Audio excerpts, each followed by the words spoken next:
ಒಟ್ನಲ್ಲಿ ಈ ಕಾಲಿಯಾ ಕುಮಾರಸ್ವಾಮಿ ಅನ್ನೋ ಜಮೀರ್ ಅಹಮದ್ ಖಾನ್ ಹೇಳಿಕೆ ಎಷ್ಟರ ಮಟ್ಟಿಗೆ ಪ್ರಭಾವ ಬೀರಿದೆ ಅನ್ನೋದು ಇದರಿಂದ ಗೊತ್ತಾಗುತ್ತೆ. ಜಮೀರ್ ಹೇಳಿಕೆ ಹಿಂದೆ ಎಚ್.ಡಿ. ಕುಮಾರಸ್ವಾಮಿ ಕೈವಾಡ ಇದೆ ಅಂತ ಕೂಡ ಒಬ್ಬ ಕಾಂಗ್ರೆಸ್ ನಾಯಕ ಹೇಳ್ತಾರೆ. ಮಂಡ್ಯದಲ್ಲಿ ಶಾಸಕ ರಮೇಶ್ ಬಂಡಿಸಿದ್ದೇಗೌಡ ಆರೋಪ ಮಾಡ್ತಾರೆ. ಯೋಗೇಶ್ವರ್ ಅವ್ರನ್ನ ಎದುರಿಸೋ ಶಕ್ತಿ ಯಾರಿಗೂ ಇಲ್ಲ. ಸಚಿವ ಜಮೀರ್ ಅವರ ಕರಿಯ ಹೇಳಿಕೆ ಏನಿತ್ತಲ್ಲ, ಆ ಮಾತು ಆಡಬಾರದಿತ್ತು. ಜಮೀರ್ ಹೇಳಿಕೆ ಹಿಂದೆ ಎಚ್ಚರಿಕೆನೇ ಇದ್ರೂ ಇರಬಹುದು ಅಂತ ರಮೇಶ್ ಬಂಡಿಸಿದ್ದೇಗೌಡ ಹೇಳಿಕೆ.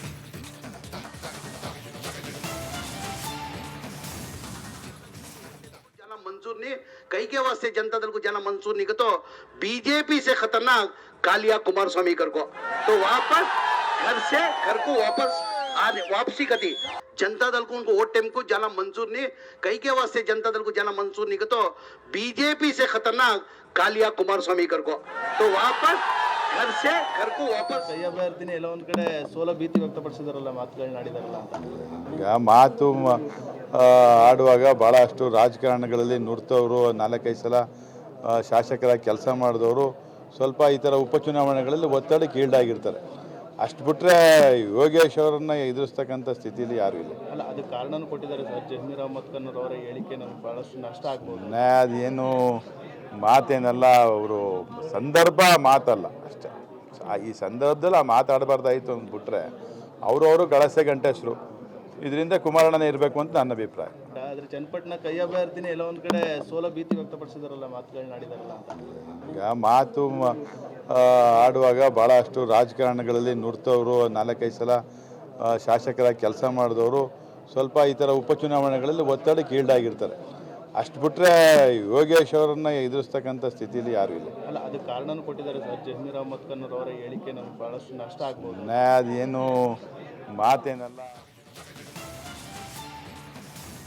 ವ್ಯಕ್ತಿ ಎಲ್ಲಿದ್ದ, ಈಗ ಕೆಸರು ಅಂತ ಹಿಂದೆ ಹೇಳ್ಬಿಟ್ಟಿದ್ದೀನಿ. ನನ್ನ ಜೀವನದ ಕರಾಳ ದಿನ ಆ ಒಂದು 5-6 ಜನ ಇದ್ರಲ್ಲ, ಅವರ ಸಂಬಂಧ ಬೆಳೆಸಿದ್ದು ನನ್ನ ಕರಾಳ ದಿನ. ನನಗೆ ಅದು ಭಾಳ ಎಕ್ಸ್ಪೀರಿಯೆನ್ಸ್ ಆಯಿತು ಆ ದಿನಗಳು. ಅದರಿಂದ ಈಗ ಸ್ವಲ್ಪ ಭಾಳ ಎಚ್ಚರಿಕೆಯಿಂದ ಇರ್ತಕ್ಕಂಥವ್ನು. ಅವ್ರು ಎಲ್ಲಿದ್ದರು, ಯಾವ ಥರ ಬಂದರು, ಈಗ ಬೆಳೆದಿರ್ತಕ್ಕಂಥ ದುಡ್ಡಿನ ಮದ ಮಾತಾಡ್ತಾರೆ. ದೇವೇಗೌಡರು ಕಾಂದಾನೆ ಕೊಂಡ್ಕೊಳ್ತಕ್ಕಂಥವ್ರು ಪಾಪ ಯಾವ ಮಟ್ಟಿಗೆ ಬೆಳೆದಿರ್ಬೋದು ಲೆಕ್ಕ ಆಗಿ. ಕಷ್ಟಪಟ್ಟು ಬಸ್ ಓಡಿಸ್ಬಿಟ್ಟು ಸಂಪಾದನೆ ಮಾಡೋರ ದೇವೇಗೌಡರು ಕಾಂದಾನ ಖರೀದಿ ಮಾಡೋಕ್ಕೆ. ಇಲ್ಲಿ ಮುಸ್ಲಿಂ ಕಮ್ಯುನಿಟಿಯವರು ಏನೆಲ್ಲ ಚಂದ ಎತ್ಬಿಟ್ಟು ಇಲ್ಲೆಲ್ಲ ಟೈರ್ ಅಂಗಡಿಲಿ ಪೈರ್ ಅಂಗಡಿಲಿ ದುಡ್ಡು ಸಂಪಾದನೆ ಮಾಡಿ ದೇವೇಗೌಡರು ಕಾಂದಾನ ಕೊಂಡ್ಕೊತಾರ. ಆ ಪದ ಬಳಕೆ ಮಾಡ್ತಕ್ಕಂಥದ್ದು ನಿಜನ ಮಾಡೋಕ್ಕೆ ಸಾಧ್ಯವ? ನಾನೊಂದು ಮಾತು ಹೇಳಿಬಿಟ್ರೆ ಅಸಹ್ಯ, ನಾನು ಹೇಳಬಾರ್ದು ಸಾರ್ವಜನಿಕವಾಗಿ. ನನಗೆ ಮೋಸ ಮಾಡಿದ ದಿವಸ ಅದು ಆ ಪದ ಬೇಡರನಿಂದ ಹೇಳಿಸೋದು ನೀವು. ಅವ್ರು ಏನು ಹೇಳಿದ್ದ ಅಂತ ಹೇಳಿ ಅದನ್ನು ನೆನಕೊಳ್ಳೋಕೆ ಕೇಳಿ ಅಲ್ಲಾಗ ಹೋಯ್ತಾರಲ್ಲ, ಅದೆಲ್ಲ ಮಕ್ಕಾಗೆ ಹೇಳಿದಿಲ್ಲ 1000 ಬಾರಿ. ನನಗೆ ಮೋಸ ಮಾಡಿದ ದಿವಸ ಅವ್ರು ಏನು ಮಾಡೋದಕ್ಕೆ ಕೆಲಸ ಅಂತೇಳಿ ಮಕ್ಕಾದಲ್ಲಿ ಕೂತ್ಕೊಂಡು ಯೋಚನೆ ಮಾಡೋಕ್ಕೆ ಹೇಳಿ. ಆ ವ್ಯಕ್ತಿ ಬಗ್ಗೆ ನನ್ನ ಹತ್ರ ಚರ್ಚೆ ಮಾಡಬೇಡಿ. ಆ ವ್ಯಕ್ತಿ ಎಲ್ಲಿದ್ದ. ನಮಸ್ಕಾರ, ಇದು ಪಕ್ಕಾ ಪಾಲಿಟಿಕ್ಸ್. ನಾನು ಶ್ರೀಲಕ್ಷ್ಮಿ. ರಾಜಕಾರಣದ ಈ ಕ್ಷಣದ ಅತ್ಯಂತ ದೊಡ್ಡ ಸುದ್ದಿ ಏನು ಅನ್ನೋದನ್ನ ನೋಡೋಣ ದೊಡ್ಡ ಸುದ್ದಿನಲ್ಲಿ.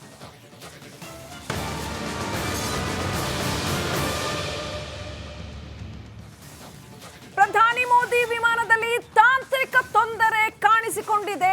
ದಿಯೋಗರ್ ಏರ್ಪೋರ್ಟ್ನಲ್ಲೇ ಉಳಿದುಕೊಂಡಿದ್ದಾರೆ ಪ್ರಧಾನಿ ಮೋದಿ. ಇವತ್ತು ದೆಹಲಿಗೆ ತೆರಳಬೇಕಾಗಿತ್ತು, ಆದರೆ ಅವರ ವಿಮಾನದಲ್ಲಿ ತಾಂತ್ರಿಕ ತೊಂದರೆ ಕಾಣಿಸಿಕೊಂಡಿದೆ. ಯಾಕೆ ಇದು ದೊಡ್ಡ ಸುದ್ದಿ ಆಗುತ್ತೆ ಅಂದ್ರೆ ವೀಕ್ಷಕರೇ, ಪ್ರಧಾನಿಗಳ ವಿಮಾನ ಅಂತಂದ್ರೆ ಸಂಪೂರ್ಣ ಸೆಕ್ಯೂರಿಟಿ ಚೆಕ್ ಆಗಿರುತ್ತೆ. ನಾವು ನಾರ್ಮಲ್ ಮನುಷ್ಯರು ಓಡಾಡೋ ಅಂತ ಒಂದು ವಿಮಾನದಲ್ಲೇ ಅದು ಎಷ್ಟು ಬಗೆಯ ಸೆಕ್ಯೂರಿಟಿ ಚೆಕ್ಗಳಿರುತ್ತೆ. ಯಾವುದೇ ತಾಂತ್ರಿಕ ದೋಷ ಇದ್ರೂ ಕೂಡ ವಿಮಾನ ಹಾರಾಟಕ್ಕೂ ಮೊದಲೇ ಎಲ್ಲ ಬಗೆಯ ಸಿದ್ಧತೆಗಳು, ಸೆಕ್ಯೂರಿಟಿ ಚೆಕ್ಗಳು ಎಲ್ಲ ಆಗಿರುತ್ತೆ. ಇನ್ನು ಪ್ರಧಾನಿಗಳ ವಿಮಾನ ಅಂದ್ರೆ ಅದು ಎಷ್ಟರ ಮಟ್ಟಿಗೆ ಸೆಕ್ಯೂರಿಟಿ ಚೆಕ್ ಇರುತ್ತೆ. ಆದ್ರೆ ಅದರಲ್ಲೂ ಕೂಡ ಈಗ ದೋಷ ಕಂಡು ಬಂದಿದೆ ಅಂತಂದ್ರೆ ಇದು ಎಲ್ಲೋ ಒಂದ್ ಕಡೆ ಸ್ವಲ್ಪ ಮಟ್ಟಿಗಿನ ಅನುಮಾನಕ್ಕೆ ಎಡೆ ಮಾಡಿಕೊಡುತ್ತೆ. ಹಾಗಾಗಿ ಇದು ದೊಡ್ಡ ಸುದ್ದಿ ಆಗುತ್ತೆ. ಜಾರ್ಖಂಡ್ ಪ್ರಚಾರಕ್ಕೆ ತೆರಳಿದಂತಹ ಸಂದರ್ಭದಲ್ಲಿ ಈ ಒಂದು ತಾಂತ್ರಿಕ ದೋಷ ಕಂಡು ಬಂದಿದೆ.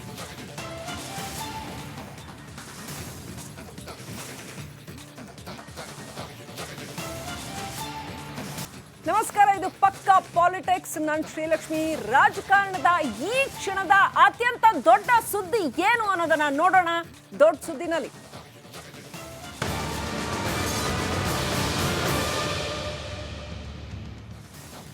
ಪ್ರಧಾನಿ ಮೋದಿ ವಿಮಾನದಲ್ಲಿ ತಾಂತ್ರಿಕ ತೊಂದರೆ ಕಾಣಿಸಿಕೊಂಡಿದೆ. ಕಾಣಿಸಿಕೊಂಡಿದೆ. ದಿಯೋಗರ್ ಏರ್ಪೋರ್ಟ್ನಲ್ಲೇ ಉಳಿದುಕೊಂಡಿದ್ದಾರೆ ಪ್ರಧಾನಿ ಮೋದಿ. ಇವತ್ತು ದೆಹಲಿಗೆ ತೆರಳಬೇಕಾಗಿತ್ತು, ಆದ್ರೆ ಅವರ ವಿಮಾನದಲ್ಲಿ ತಾಂತ್ರಿಕ ತೊಂದರೆ ಕಾಣಿಸಿಕೊಂಡಿದೆ. ಯಾಕೆ ಇದು ದೊಡ್ಡ ಸುದ್ದಿ ಆಗುತ್ತೆ ಅಂದ್ರೆ ವೀಕ್ಷಕರೇ, ಪ್ರಧಾನಿಗಳ ವಿಮಾನ ಅಂತಂದ್ರೆ ಸಂಪೂರ್ಣ ಸೆಕ್ಯೂರಿಟಿ ಚೆಕ್ ಆಗಿರುತ್ತೆ. ನಾವು ನಾರ್ಮಲ್ ಮನುಷ್ಯರು ಓಡಾಡೋ ಅಂತ ಒಂದು ವಿಮಾನದಲ್ಲೇ ಅದು ಎಷ್ಟು ಬಗೆಯ ಸೆಕ್ಯೂರಿಟಿ ಚೆಕ್ಗಳಿರುತ್ತೆ. ಯಾವುದೇ ತಾಂತ್ರಿಕ ದೋಷ ಇದ್ರೂ ಕೂಡ ವಿಮಾನ ಹಾರಾಟಕ್ಕೂ ಮೊದಲೇ ಎಲ್ಲ ಬಗೆಯ ಸಿದ್ಧತೆಗಳು, ಸೆಕ್ಯೂರಿಟಿ ಚೆಕ್ಗಳು ಎಲ್ಲ ಆಗಿರುತ್ತೆ. ಇನ್ನು ಪ್ರಧಾನಿಗಳ ವಿಮಾನ ಅಂದ್ರೆ ಅದು ಎಷ್ಟರ ಮಟ್ಟಿಗೆ ಸೆಕ್ಯೂರಿಟಿ ಚೆಕ್ ಇರುತ್ತೆ, ಆದ್ರೆ ಅದರಲ್ಲೂ ಕೂಡ ಈಗ ದೋಷ ಕಂಡು ಬಂದಿದೆ ಅಂತಂದ್ರೆ ಇದು ಎಲ್ಲೋ ಒಂದ್ ಕಡೆ ಸ್ವಲ್ಪ ಮಟ್ಟಿಗಿನ ಅನುಮಾನಕ್ಕೆ ಎಡೆ ಮಾಡಿಕೊಡುತ್ತೆ.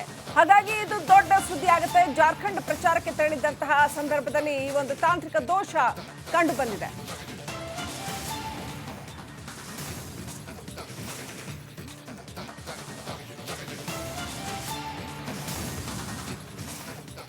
ರಾಜ್ಯ ರಾಜಕಾರಣದ ವಿಚಾರಕ್ಕೆ ಬರೋದಾದ್ರೆ, ಆ ನಾಲ್ವರ ವಿರುದ್ಧ HD ಕುಮಾರಸ್ವಾಮಿ ಕೆಂಡ ಮಂಡಲ ಆಗಿದ್ದಾರೆ. ಯಾಕೆ? ಹಳೆ ದೋಸ್ತಿಗಳ ಮೇಲೆ HDK ಸಿಡಿಮಿಡಿಗೊಳ್ತಾ ಇದ್ದಾರೆ. ಆ ನಾಲ್ವರ ಜೊತೆ ಇದ್ದದ್ದೇ ನನ್ನ ಕರಾಳ ದಿನ ಅಂತ ಹೇಳ್ತಾ ಇದ್ದಾರೆ. ಯಾಕೆ ಕರಾಳ ದಿನ? ಯಾರು ಆ ನಾಲ್ವರು?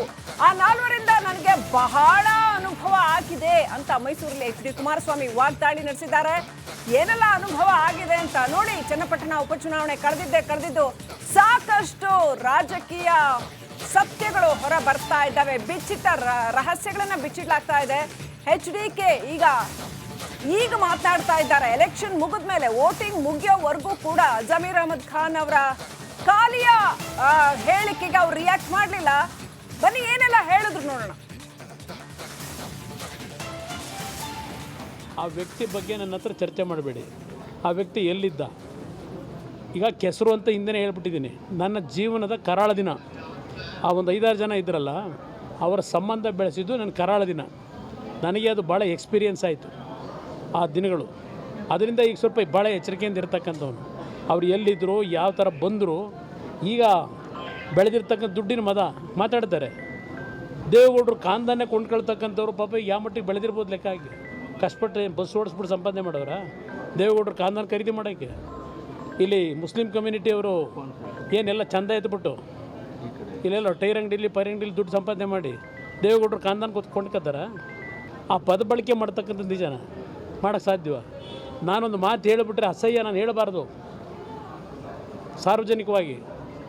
ನನಗೆ ಮೋಸ ಮಾಡಿದ ದಿವಸ ಅದು ಆ ಪದ ಬೇಡರನಿಂದ ಹೇಳಿಸೋದು ನೀವು. ಅವ್ರು ಏನು ಹೇಳಿದ್ದ ಅಂತ ಹೇಳಿ ಅದನ್ನು ನೆನಕೊಳ್ಳೋಕೆ ಕೇಳಿ ಅಲ್ಲಾಗ ಹೋಯ್ತಾರಲ್ಲ, ಅದೆಲ್ಲ ಮಕ್ಕಾಗೆ ಹೇಳಿದಿಲ್ಲ ಸಾವಿರಾರು ಬಾರಿ. ನನಗೆ ಮೋಸ ಮಾಡಿದ ದಿವಸ ಅವ್ರು ಏನು ಮಾಡೋದಕ್ಕೆ ಕೆಲಸ ಅಂತೇಳಿ ಮಕ್ಕಾದಲ್ಲಿ ಕೂತ್ಕೊಂಡು ಯೋಚನೆ ಮಾಡೋಕ್ಕೆ ಹೇಳಿ. ಆ ವ್ಯಕ್ತಿ ಬಗ್ಗೆ ನನ್ನ ಹತ್ರ ಚರ್ಚೆ ಮಾಡಬೇಡಿ. ಆ ವ್ಯಕ್ತಿ ಎಲ್ಲಿದ್ದ? ಈಗ ಕೆಸರು ಅಂತ ಹಿಂದೆ ಹೇಳ್ಬಿಟ್ಟಿದ್ದೀನಿ. ನನ್ನ ಜೀವನದ ಕರಾಳ ದಿನ. ಆ ಒಂದು 5-6 ಜನ ಇದ್ರಲ್ಲ, ಅವರ ಸಂಬಂಧ ಬೆಳೆಸಿದ್ದು ನನ್ನ ಕರಾಳ ದಿನ. ನನಗೆ ಅದು ಭಾಳ ಎಕ್ಸ್ಪೀರಿಯನ್ಸ್ ಆಯಿತು ಆ ದಿನಗಳು. ಅದರಿಂದ ಈಗ ಸ್ವಲ್ಪ ಭಾಳ ಎಚ್ಚರಿಕೆಯಿಂದ ಇರ್ತಕ್ಕಂಥವ್ನು. ಅವ್ರು ಎಲ್ಲಿದ್ದರು, ಯಾವ ಥರ ಬಂದರು, ಈಗ ಬೆಳೆದಿರ್ತಕ್ಕಂಥ ದುಡ್ಡಿನ ಮದ ಮಾತಾಡ್ತಾರೆ. ದೇವೇಗೌಡರು ಕಾಂದಾನೆ ಕೊಂಡ್ಕೊಳ್ತಕ್ಕಂಥವ್ರು ಪಾಪ ಯಾವ ಮಟ್ಟಿಗೆ ಬೆಳೆದಿರ್ಬೋದು ಲೆಕ್ಕ ಆಗಿ. ಕಷ್ಟಪಟ್ಟು ಬಸ್ ಓಡಿಸ್ಬಿಟ್ಟು ಸಂಪಾದನೆ ಮಾಡೋರ ದೇವೇಗೌಡರು ಕಾಂದಾನ ಖರೀದಿ ಮಾಡೋಕ್ಕೆ. ಇಲ್ಲಿ ಮುಸ್ಲಿಂ ಕಮ್ಯುನಿಟಿಯವರು ಏನೆಲ್ಲ ಚಂದ ಎತ್ಬಿಟ್ಟು ಇಲ್ಲೆಲ್ಲ ಟೈರ್ ಅಂಗಡಿಲಿ ಅಂಗಡಿಲಿ ದುಡ್ಡು ಸಂಪಾದನೆ ಮಾಡಿ ದೇವೇಗೌಡರು ಕಾಂದಾನ ಕೊಂಡ್ಕೊತಾರ. ಆ ಪದ ಬಳಕೆ ಮಾಡ್ತಕ್ಕಂಥದ್ದು ನಿಜನ ಮಾಡೋಕ್ಕೆ ಸಾಧ್ಯವ? ನಾನೊಂದು ಮಾತು ಹೇಳಿಬಿಟ್ರೆ ಅಸಹ್ಯ, ನಾನು ಹೇಳಬಾರ್ದು ಸಾರ್ವಜನಿಕವಾಗಿ. ನನಗೆ ಮೋಸ ಮಾಡಿದ ದಿವಸ ಅದು ಆ ಪದ ಬೇಡರನಿಂದ ಹೇಳಿಸೋದು ನೀವು. ಅವ್ರು ಏನು ಹೇಳಿದ್ದ ಅಂತ ಹೇಳಿ ಅದನ್ನು ನೆನಕೊಳ್ಳೋಕೆ ಕೇಳಿ ಅಲ್ಲಾಗ ಹೋಯ್ತಾರಲ್ಲ, ಅದೆಲ್ಲ ಮಕ್ಕಾಗೆ ಹೇಳಿದಿಲ್ಲ ಸಾವಿರಾರು ಬಾರಿ. ನನಗೆ ಮೋಸ ಮಾಡಿದ ದಿವಸ ಅವ್ರು ಏನು ಮಾಡೋದಕ್ಕೆ ಕೆಲಸ ಅಂತೇಳಿ ಮಕ್ಕಾದಲ್ಲಿ ಕೂತ್ಕೊಂಡು ಯೋಚನೆ ಮಾಡೋಕ್ಕೆ ಹೇಳಿ. ಆ ವ್ಯಕ್ತಿ ಬಗ್ಗೆ ನನ್ನ ಹತ್ರ ಚರ್ಚೆ ಮಾಡಬೇಡಿ. ಆ ವ್ಯಕ್ತಿ ಎಲ್ಲಿದ್ದ? ಈಗ